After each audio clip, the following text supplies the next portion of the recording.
అందరికీ నమస్కారం.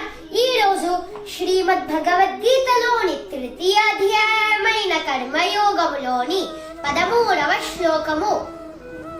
యజ్ఞశిష్టాశిన సంతో ముచ్యంతే సర్వకిల్బిషైః భుంజతే తే త్వఘం పాప ఏ పచంత్యాత్మకారణాత్.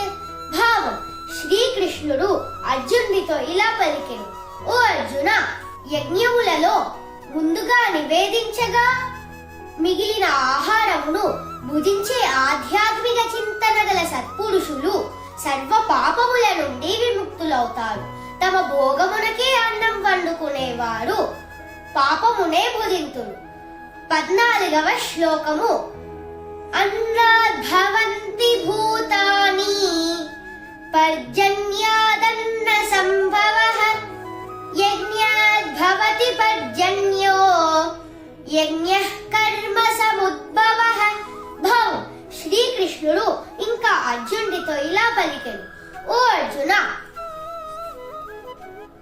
సమస్త జీవులు ఆహారం మీద ఆధారపడి జీవిస్తాయి మరియు వర్షముల వలన ఆహారం ఉత్పన్నమవుతుంది.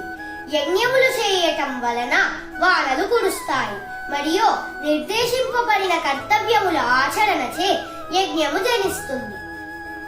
15వ శ్లోకము. కర్మ బ్రహ్మోద్భవం విద్ధి బ్రహ్మాక్షర సముద్భవం తస్మాత్ సర్వగతం బ్రహ్మ నిత్యం యజ్ఞే ప్రతిష్ఠితం.